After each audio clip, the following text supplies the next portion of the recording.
राधे राधे, हरे कृष्णा। आप सभी का दिन शुभ हो। आज 12 फरवरी दिन बुधवार है और आज है माघ मास का 30वां और अंतिम दिन।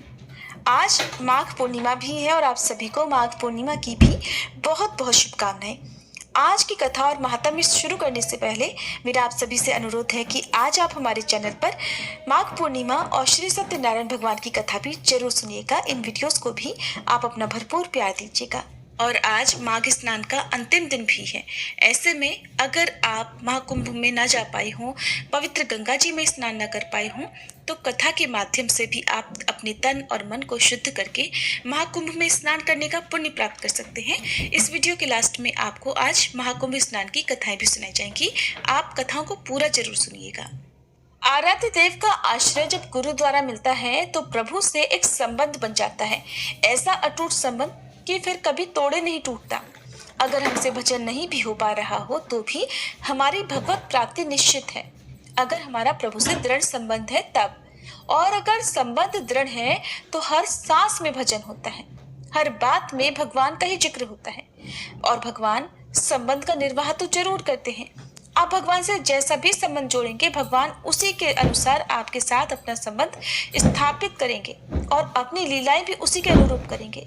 विठलनाथ जी यानी गोसाई जी ठाकुर जी के प्रति वात्सल्य भाव रखते थे। वो ठाकुर जी को अपना पुत्र मानते थे। वह वल्लभ संप्रदाय के प्रवर्तक श्री वल्लभाचार्य जी के द्वितीय पुत्र थे। एक बार क्या हुआ कि विठलनाथ जी श्रीनाथ जी को दूध पिला रहे थे। ठाकुर जी ने एक घूंट दूध पिया और कटोरा हटा दिया, जैसा कि नन्हे नन्हे बालक अक्सर किया करते हैं। जब उन्हें कोई चीज पसंद नहीं आती तो वो ऐसे ही हाथ से अपने कटोरा सामने से हटा देते हैं। तो श्रीनाथ जी ने भी ऐसा ही किया। जब श्रीनाथ जी ने ऐसे कटोरा हटा दिया तो विठलनाथ जी ने पूछा कि क्या हुआ। तो ठाकुर जी कहने लगे, आज तो आपने बहुत सी मिश्री डाल दी और दूध आज बहुत मीठा हो गया है, मुझसे नहीं पिया जा रहा। तो विठलनाथ जी ने एक पिता के समान कहा, कोई बात नहीं, आज इसे ऐसे ही पी लो। तो ठाकुर जी ने मुंह बनाते हुए एक आज्ञाकारी बालक की तरह दूध पी लिया।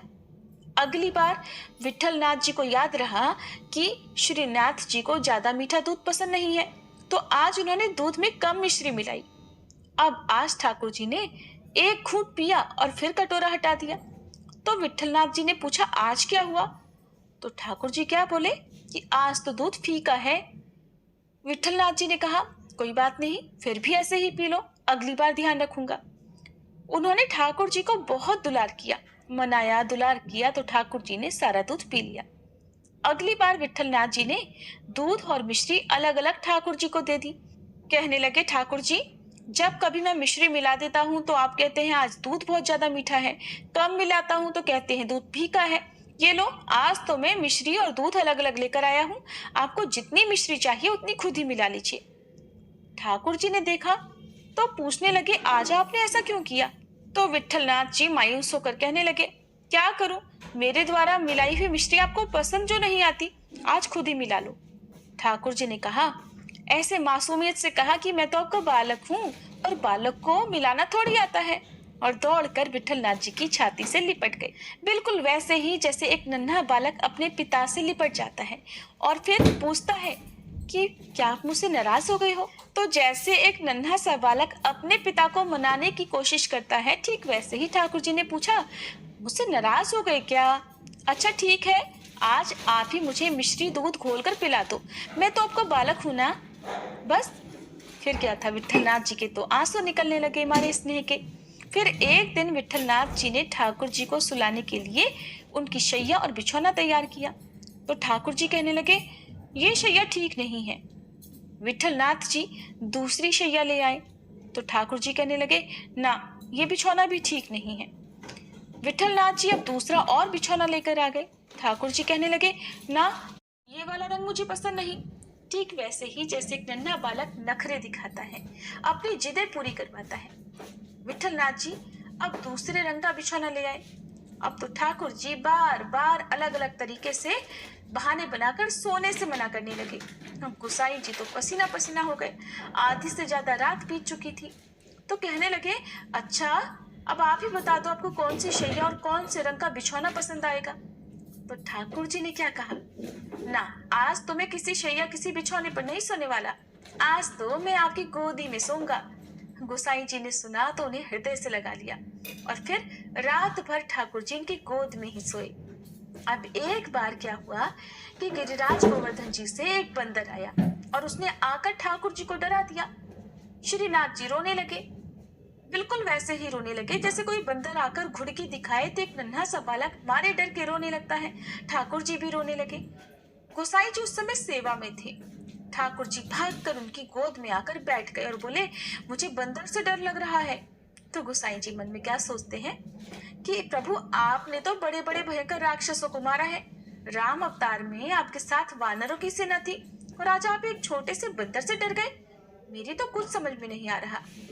ये सोचकर थोड़ी देर के बाद जब गोसाई जी सोने गए तो ठाकुर जी ने आज सपने में आकर उनसे क्या कहा, देखो गोसाई जी, एक ही भाव रखो, एक म्यान में दो तलवार नहीं रह सकती। अगर आपने मुझे पुत्र माना है तो पुत्र मानो, और अगर आप भगवान मुझे मानोगे, मेरी लीलाओं का ध्यान करोगे, तो फिर मैं तो ऐसे ऐसे ऐश्वर्य आपको दिखाना शुरू कर दूंगा कि आप पार नहीं पा सकते। मैं तो आपका छोटा सा नन्हा सा बालक हूं ना, तो बंदर से डर रहा हूँ, मेरा डर आप ही दूर कर दो। सपने में इस तरह से देखकर गोसाई जी जगे और उन्होंने ठाकुर जी को झट गले लगा लिया। अब एक बार गोसाई जी के यहाँ एक चूड़ियां पहनाने वाली आई तो गोसाई जी ने कहा, मेरी सारी बहुओं को चूड़ियां पहना दो और पैसे मुझसे ले लेना। गोसाई जी के 7 पुत्र और उनकी 7 पुत्र वधुएं भी थी, लेकिन उन्होंने ये नहीं कहा कि मेरी 7 बहुओं को चूड़ी पहनाओ। उन्होंने तो केवल ये कहा कि मेरी सारी बहुओं को चूड़ी पहना दो। अब उनकी 7 बहुओं ने चूड़ी पहनी और उसके बाद तो श्री राधा ने भी अपने हाथ आगे कर दिए। जैसे ही उस चूड़ी पहनाने वाली ने श्री जी के हाथ देखे तो वो तो आनंद मगन होकर रोने लगी। सोचने लगी कि इतने सुंदर हाथों में पहनाने के लिए तो मेरे पास चूड़ियां ही नहीं हैं। श्री जी ने इशारा किया, चूड़ियां पहनाओ, और फिर तो उसने जो जो रंग श्री जी को पसंद आता उनका इशारा होते ही उसके अनुसार उन्हें चूड़ियां पहना दी। अब जब वह चूड़ी वाली गोसाई जी के पास पैसे लेने गई तो उन्होंने 7 बहुओं के हिसाब से पैसे दिए। तो चूड़ी बेचने वाली बोली कि 7 नहीं 8 बहुओं के पैसे दीजिए। उसने कहा, मैंने आपकी 8 बहुओं को चूड़ियां पहनाई हैं, एक बहू के पैसे आप क्यों कम दे रहे हैं। फिर तो वो श्री जी की सुंदरता का वर्णन करते करते रोने लगी। गोसाई जी को कुछ समझ में नहीं आया, लेकिन उन्होंने झंझट से बचने के लिए पैसे दे दिए, ये सोचते हुए कि शायद इस चूड़ी वाली के मन में लालच आ गया होगा, कम दाम बताकर ज्यादा दाम की चूड़ियां बेच रही होगी। तो उन्होंने बिना कुछ सोचे विचारे एक बहू के और चूड़ियों के पैसे उसको दे दिए। अब जब पैसे दे दिए उसके बाद वह चली गई। अब इधर गोसाई जी रात में सो रहे थे तो श्री जी ने उनसे आकर सपने में कहा, बाबा, आज आप उस चूड़ी वाले से क्यों झगड़ रहे थे? क्या आप ठाकुर जी को अपना पुत्र नहीं मानते? और अगर आप उन्हें पुत्र मानते हैं तो बताइए, क्या मैं आपकी बहू नहीं हुई? अगर आप उससे ये कहते कि मेरी 7 बहुओं को चूड़ी पहना दो तो मैं नहीं जाती, लेकिन आप ही ने तो कहा कि मेरी सारी बहुओं को चूड़ी पहना दो। बस मैंने सुना तो मैंने भी चूड़ियां पहन ली।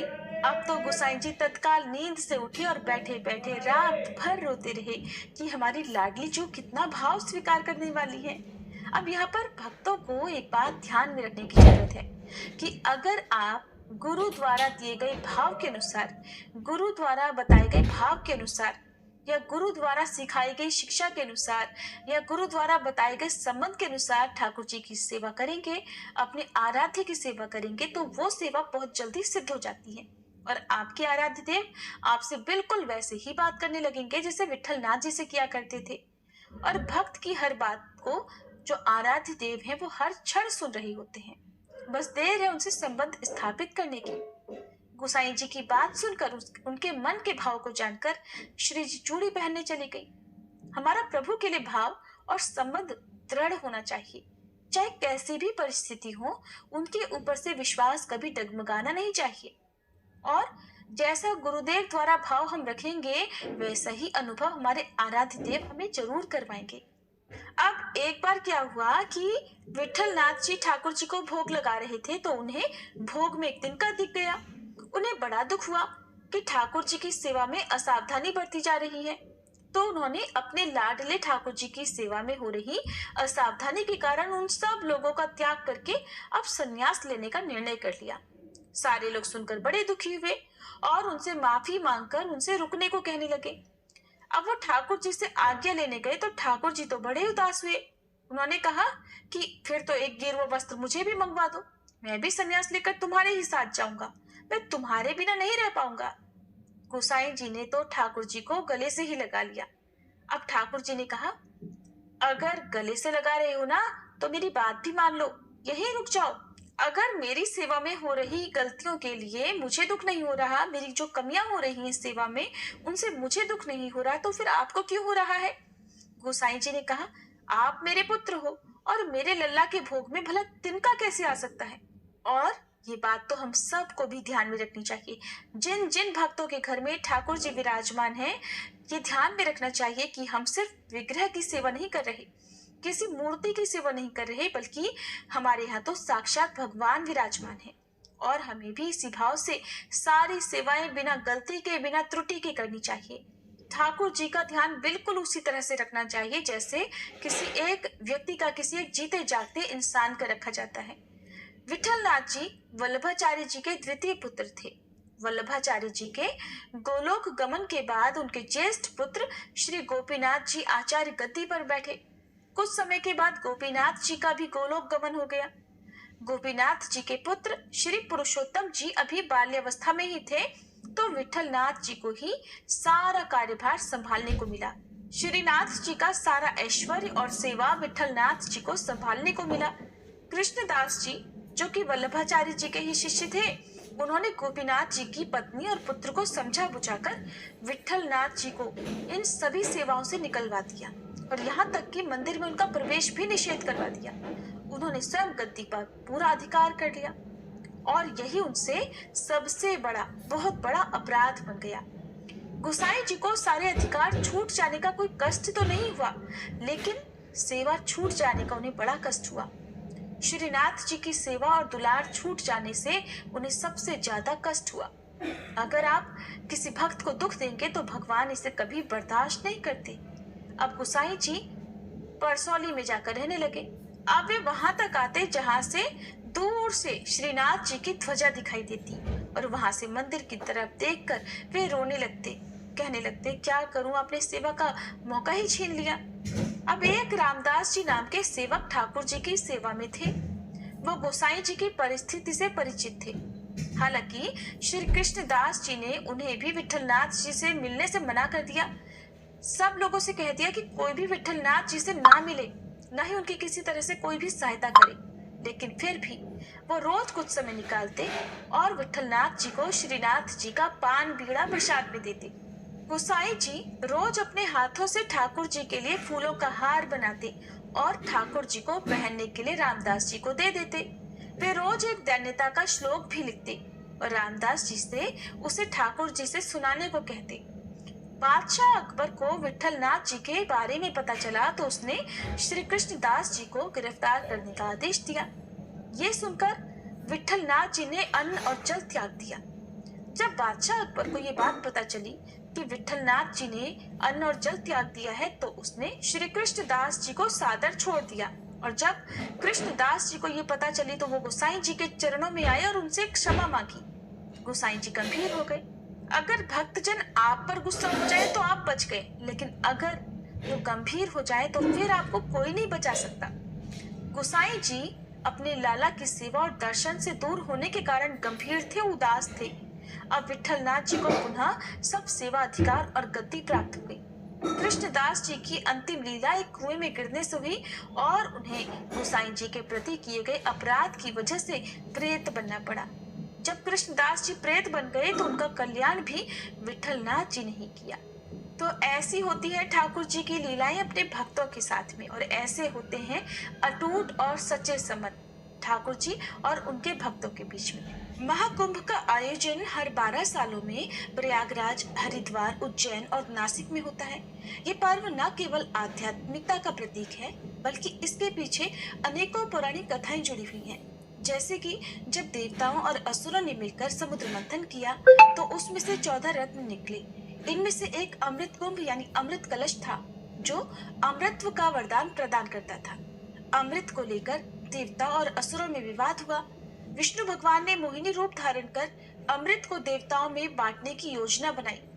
अमृत कुंभ को असुरों से बचाने के लिए गरुड़ ने इसे लेकर आकाश में उड़ान भरी।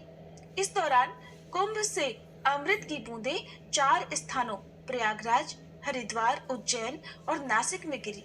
इसीलिए इन स्थानों पर ही कुंभ स्नान का महत्व है। महर्षि दधीचि ने देवताओं को अपनी अस्थियां दान में दी थी ताकि वे वज्र बना सके। उनकी इस महान तपस्या से प्रभावित होकर देवताओं ने उन्हें अमृत कुंभ का वरदान दिया। महर्षि दधीचि ने इसे मानव कल्याण के लिए कुंभ स्थलों पर स्थापित किया।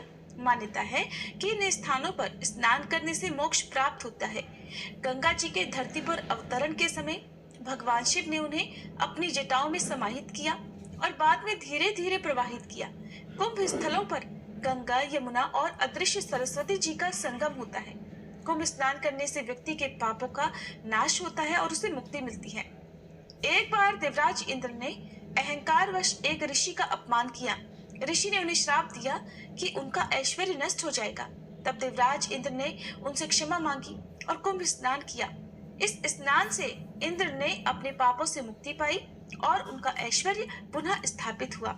राजा भगीरथ ने अपने पूर्वजों को मोक्ष दिलाने के लिए तपस्या की और गंगा जी को धरती पर लाए।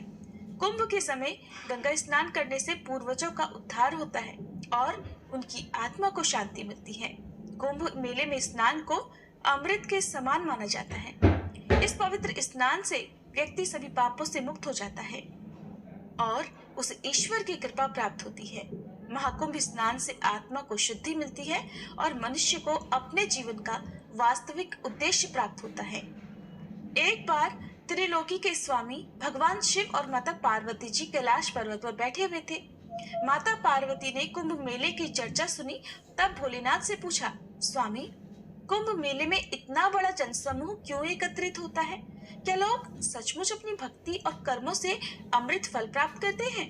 तब शिव जी मुस्कुराए और बोले, देवी, हर किसी के मन की गहराई में झांकने का यही समय है। चलो आज हम मानवता की परीक्षा लेते हैं। तब भगवान शिव और माता पार्वती ने साधु और वृद्धा का वेश धारण किया। भगवान ने अपने जटाजूट को अस्त व्यस्त कर दिया और माता ने फटे पुराने कपड़े धारण कर लिए। वे एक कमजोर असहाय दंपत्ति के रूप में प्रयागराज के कुंभ स्नान स्थल पर पहुंचे। स्नान घाट पर एक बड़ा व्यापारी सोने चांदी के आभूषण पहनकर स्नान करने के लिए जा रहा था। शिव जी और पार्वती जी ने उसके पास जाकर कहा, सुनिए, हम बहुत भूखे हैं, 3 दिनों से अन्न का दाना तक नहीं खाया, कृपया कुछ मदद कीजिए।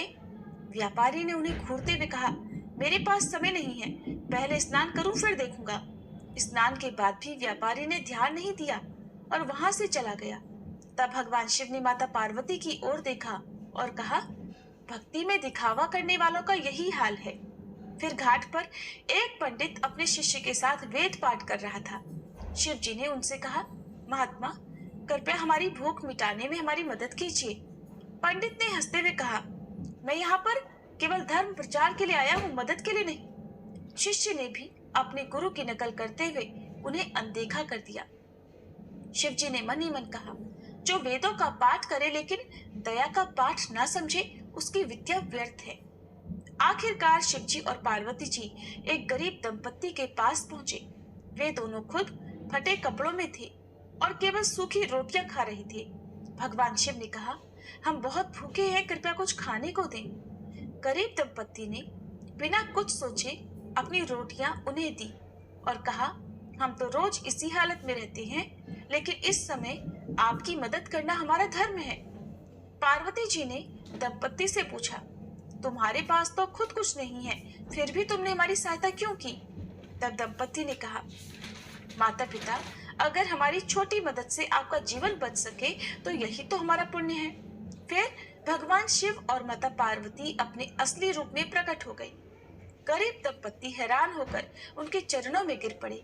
भगवान शिव ने उन्हें आशीर्वाद दिया कि तुम्हारी दया और निस्वार्थता ने हमें प्रभावित किया है। तुम्हें अमृत के समान सुख और मोक्ष प्राप्त होगा। फिर भगवान शिव ने स्नान घाट की ओर देखा और गंभीर स्वर में कहा, सच्चा कुंभ स्नान वही है जहाँ मनुष्य अपने भीतर की करुणा और दया को जागृत करे। बिना दया और सच्चे कर्म के अमृत भी व्यर्थ है। तो कुंभ स्नान केवल एक परंपरा ही नहीं है, बल्कि ये आत्मा की शुद्धि और परोपकार का प्रतीक है। भगवान शिव और माता पार्वती ने ये कथा हमें सिखाने के लिए रची कि सच्ची भक्ति दूसरों की सेवा और सहानुभूति में ही निहित है। एक बार कैलाश पर्वत पर भगवान शिव और माता पार्वती मानव जाति की भक्ति और कर्मों के विषय में चर्चा कर रहे थे। माता पार्वती ने पूछा, स्वामी, लोग कहते हैं कि कुंभ मेले में स्नान करने से सारे पाप धुल जाते हैं, लेकिन क्या केवल स्नान करना ही पर्याप्त है? क्या उनके कर्म और नियत का कोई मोल नहीं? तब भोलेनाथ ने मुस्कुराते हुए उत्तर दिया, देवी, भक्ति और कर्म का वास्तविक स्वरूप केवल कठिन परिस्थितियों में ही प्रकट होता है। चलो आज हम खुद लोगों की परीक्षा लेते हैं। तब भगवान शिव ने फटे पुराने वस्त्र धारण किए और अपने दिव्य तेज को छुपा लिया। वे अब एक वृद्ध कमजोर व्यक्ति के रूप में दिखने लगे।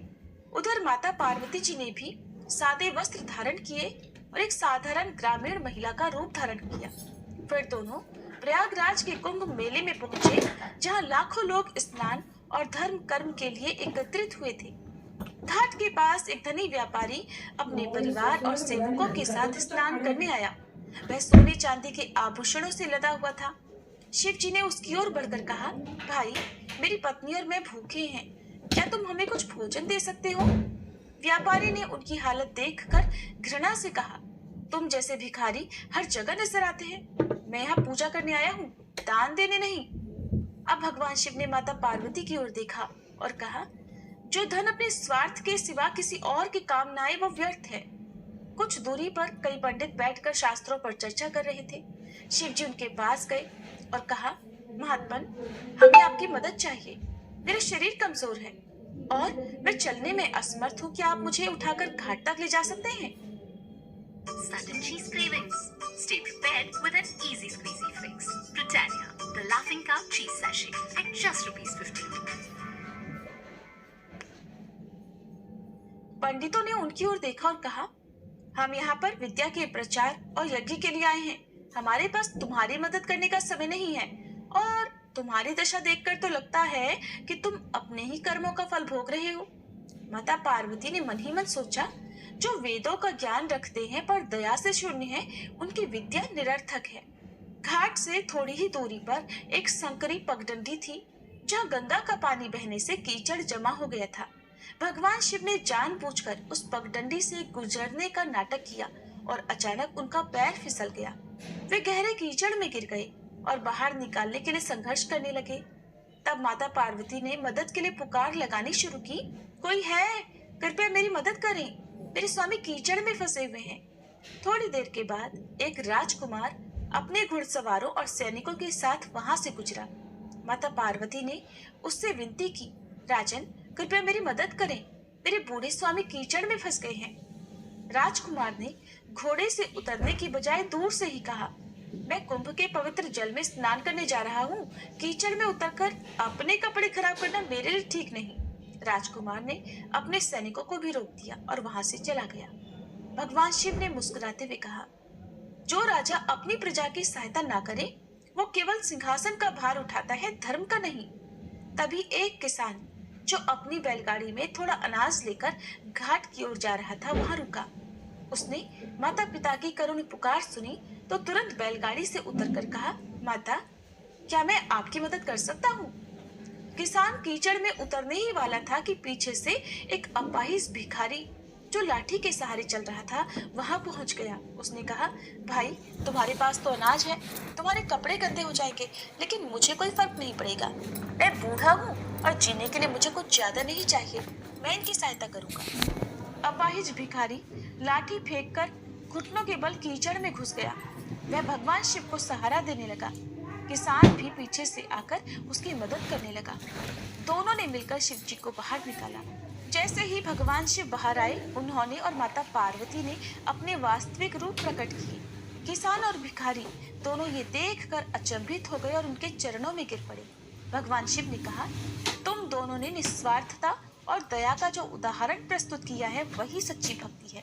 तुम दोनों को जीवन भर सुख और समृद्धि का आशीर्वाद मिलेगा। माता पार्वती ने भिखारी के अपाहिज शरीर को स्पर्श किया और उसका शरीर चमत्कारिक रूप से स्वस्थ हो गया। किसान को आशीर्वाद देते हुए उन्होंने कहा, तुम्हारी फसलें हमेशा लहलहाती रहेंगी। फिर भगवान शिव ने वहां खड़े लोगों से कहा, धर्म केवल पूजा और स्नान से नहीं बल्कि सेवा, करुणा और निस्वार्थता से पूर्ण होता है और अमृत का असली अनुभव वही कर सकता है जिसका मन दूसरों की सहायता के लिए तत्पर हो।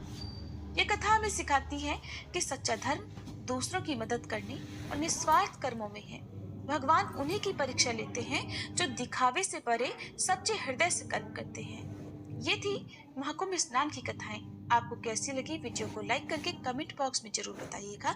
कथाओं को अंत तक सुनने के लिए आप सबका बहुत बहुत धन्यवाद। एक बार फिर से आप सभी श्रोताओं का विशेष धन्यवाद जिन्होंने पूरे माघ मास में हमारी इन कथाओं को सुना और अपना प्यार कमेंट्स के माध्यम से दिया।